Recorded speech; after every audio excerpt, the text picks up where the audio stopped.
আমি নমস্কার। যারা এখানে তাদের মূল্যবান সময় নষ্ট করছেন তাদেরকে জানাই আন্তরিক অভিনন্দন ও শুভেচ্ছা। দেখুন, আমরা আজকে স্বাধীনতা অর্জন করেছি। স্বাধীনতা অর্জনের সময় কে হিন্দু, কে মুসলমান, কে বৌদ্ধ, কে খ্রিস্টান তা কিন্তু দেখা হয় নাই। সবাই বুকের তাজারত্ব ঢেলে দিয়েছে। তাহলে আমাদের এই স্বাধীন বাংলাদেশে স্বাধীনতা অর্জন করেছি আমরা, আমাদের ক্ষেত্রে এত বৈষম্য আমরা কেন দেখতে পাবো? আমরা যদি একটু পর্যালোচনা করি, একটু পেছনে ফিরে যাই, যে আমাদের আওয়ামী লীগ সরকার যখন এই দেশে ছিল তখন তারা 500+ মডেল মসজিদ দিয়েছে। আমরা কিন্তু কখনো মানববন্ধন করিনি, আন্দোলন করিনি যে আমাদেরকে একটা মডেল মন্দির দেন।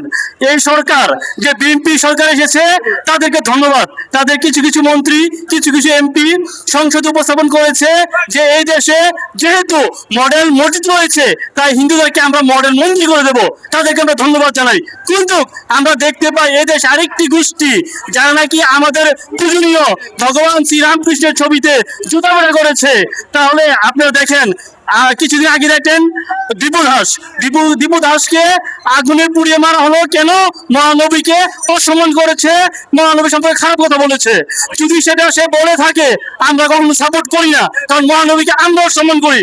কিন্তু আজকে বিবেকবান মুসলিম সমাজের কাছে আমি প্রশ্ন ছুড়ে দিতে চাই, তাহলে রামকে যারা তাদের পিঠে গেলো তারা কি মুসলিম না অন্য জাতি, সেটা জাতির সামনে প্রকাশ করতে হবে।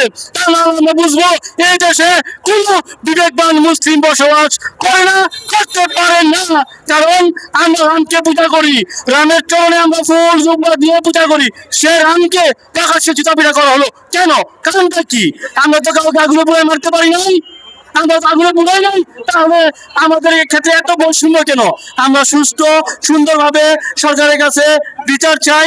আমাদের বর্তমান বাংলাদেশের যে প্রধানমন্ত্রী হয়েছেন জনাব তারেক রহমান, তিনি 17 বছর একটা সুশীল দেশে ছিলেন।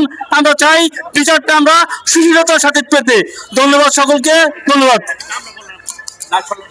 আমার নাম পার্থ সাউদি রায়, বাংলা জাতীয় হিন্দু ছাত্র মহাজোট নারায়ণগঞ্জ জেলা শাখার সহ সভাপতি। ধন্যবাদ।